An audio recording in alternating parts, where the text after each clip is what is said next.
श्री कृष्ण का गोपियों को नारायण स्वरूप के दर्शन कराना। श्री नारद जी कहते हैं, राजन, तदनंतर श्री कृष्ण के शुभ आगमन के लिए समस्त व्रजांगनाएं मिलकर सुरम्य ताल स्वर के साथ उन श्री हरि के रमणीय गुणों का गान करने लगी। गोपियां बोली, लोक सुंदर, जनभूषण, विश्वदीप, मदन मोहन तथा जगत के पाप राशि एवं पीड़ा हर लेने वाले आनंद कंद, यदुनंदन, नंद नंदन, तुम्हारे चरणार विंदों का मकरंद भी परम स्वच्छंद है। तुम्हें बारंबार नमस्कार है। गौओं, ब्राह्मणों और साधु संतों के विजय ध्वज रूप देव वंद है तथा कंसादि दैत्यों के वध के लिए अवतार धारण करने वाले श्री नंदराज, कुल कमल दिवाकर, देवादि देवों के भी आदि कारण, मुक्त जन दर्पण, तुम्हारी जय हो। गोपवंश रूपी सागर में परम उज्जवल मोती के समान रूप धारण करने वाले गोपाल कुल रूपी गिरिराज के नील रत्न परमात्मन, गोपाल मंडल रूपी सरोवर के प्रफुल्ल कमल तथा गोप वृंद रूपी चंदन वन के प्रधान कलहंस, तुम्हारी जय हो। प्यारी श्याम सुंदर, तुम श्री राधिका के मुखार विंद का मकरंद पान करने वाले मधुप हो। श्री राधा के मुख चंद्र की सुदामी चंद्रिका के आस्वादक चकोर हो। श्री राधा के वक्ष स्थल पर विद्योतमान चंद्रहार हो। तह श्री राधिका रूपणी माधवी लता के लिए कुसुमाकार ऋतुराज वसंत हो, जो रास रंग स्थली में अपने वैभव लीला शक्ति से भूर भूर लीलाएं प्रकट करती हैं, जो गोपांगनाओं के नेत्रों और जीवन के मूलाधार एवं हार स्वरूप हैं। तथा श्री राधा के मान करने पर जिन्होंने स्वयं मान कर लिया है, वे श्याम सुंदर श्री हरि हमारे नेत्रों के समक्ष प्रकट हो।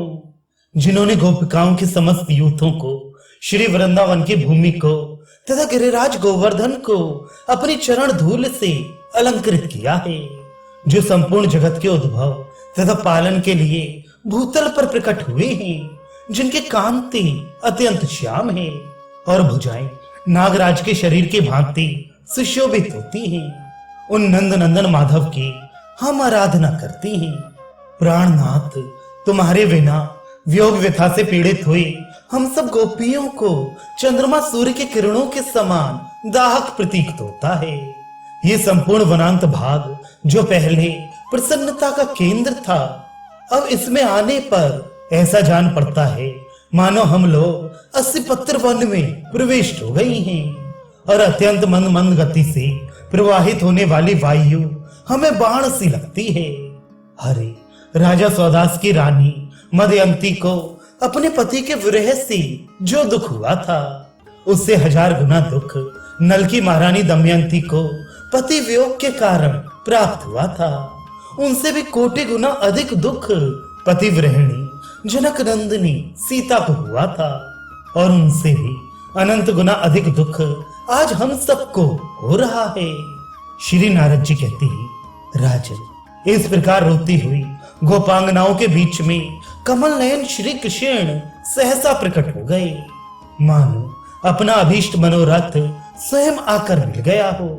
उनके मस्तक पर किरीट, भुजाओं में केयूर और अंगद तथा कानों में कुंडल नामक भूषण अपनी दीप्ति फैला रहे थे। स्निग्ध, निर्मल, सुगंधपूर्ण नीले घुंघराले केश कलाप मन को मोहे लेते थे। उन्हें आया हुआ देख समस्त व्रजांगनाएं एक साथ उठकर खड़ी हो गईं, जैसे शब्द आदि सूक्ष्म भूतों के समूह को देखकर ज्ञानेंद्रियां सहसा सचेष्ट हो जाती हैं। राजन, उन गोप सुंदरियों के मध्य भाग में राधा के साथ श्याम सुंदर श्री कृष्ण बांसुरी बजाते हुए इस प्रकार नृत्य करने लगे, मानो रति के साथ मूर्तिमान काम नाच रहा हो। जितनी संख्या में समस्त गोपियां थीं, उतने ही रूप धारण करके श्री हरि उनके साथ विरज में रास विहार करने लगे। ठीक उसी तरह जैसे जागृत आदि अवस्थाओं के साथ मन क्रीड़ा कर रहा हो। उस समय उस वन प्रदेश में दुख रहित हुई व्रजांगनाएं वहां खड़े हुए श्याम सुंदर श्री कृष्ण से हाथ जोड़ गदगद वाणी में बोली। गोपियों ने पूछा, श्याम सुंदर, जो सारे जगत को तिनके की भांति त्याग कर तुम्हारे चरणार विंदों में अपना तन मन और प्राण अर्पित कर चुके हैं, उन्हीं इन गोपियों के इस महान समुदाय को छोड़कर तुम कहां चले गए थे? श्री भगवान बोले, गोपांगनाओं, पुष्कर द्वीप के दधि मंडोट समुद्र के भीतर रहकर हंस नामक महामुनि तपस्या कर रहे थे। वे मेरे ध्यान में रत रहकर बिना किसी हेतु या कामना के भजन करते थे। उन महामुनि को तपस्या करते हुए 2 मनमंतर का समय इसी तरह बीत गया। उन्हें आज ही आधे योजन लंबा शरीर धारण करने वाला एक मत्स्य निकल गया था। फिर उसे भी मत्स्य रूपधारी महान असुर पौंड्र निकल गया। इस प्रकार कष्ट में पड़े हुए मुनिवर हंस के उद्धार के लिए मैं शीघ्र वहां गया और चक्र से उन दोनों मत्स्यों का वध करके मुनि को संकट से छुड़ाकर श्वेत द्वीप में चला गया। वृजांगनाओं, वहां क्षीर सागर के भीतर शेष शैया पर मैं सो गया था। फिर अपनी प्रियतमा तुम सब गोपियों को दुखी जान नींद त्याग कर सहसा यहाँ आ पहुंचा, क्योंकि मैं सदा भक्तों के वश में रहता हूँ, जो जितेंद्रिय, समदर्शी तथा किसी भी वस्तु की इच्छा न रखने वाले महान संत हैं। वे निरपेक्षता को ही मेरा परम सुख जानते हैं। जैसे ज्ञानेंद्रिय आदि, रस आदि सूक्ष्म भूतों को ही सुख समझते हैं। गोपियों ने कहा, माधव, यदि हम पर प्रसन्न हो तो क्षीर सागर में शेष शैया पर तुमने जो रूप धारण किया था उसका हमें भी दर्शन कराओ। श्री नारद जी कहते हैं, तब तथास्तु कहकर भगवान गोपी समुदाय के देखते देखते 8 भुजाधारी नारायण हो गए और श्री राधा लक्ष्मी रूपा हो गई। वहीं चंचल तरंग मालाओं से मंडित क्षीर सागर प्रकट हो गया। दिव्य रत्नमय मंगल रूप प्रासाद दृष्टिगोचर होने लगे। वहीं कमल लाल के सदृश श्वेत निशेष नाग कुंडली बांधे स्थित दिखाई दिए, जो बाल सूर्य के समान तेजस्वी सहस्त्र फनों के छत्र से सुशोभित थे। उस शीश शैया पर माधव सुख से सो गए तथा लक्ष्मी रूप धारणी श्री राधा उनकी चरण दबाने की सेवा करने लगी। करोड़ों सूर्यों के समान तेजस्वी उस सुंदर रूप को देखकर गोपियों ने प्रणाम किया और वे सभी परम आश्चर्य में निमग्न हो गईं। मैं थे जहां श्री कृष्ण ने गोपियों को इस रूप में दर्शन दिया था, वह परम पुण्य में पापनाशक क्षेत्र बन गया। तदनंतर माधव गोपांगनाओं के साथ यमुना तट पर आकर कालिंदी के वेगपूर्ण प्रवाह में संतरण कला के लिए करने लगे। श्री राधा के हाथ से उनका लक्ष्य दल कमल और चादर लेकर माधव पानी में दौड़ते तथा हंसते हुए दूर निकल गए।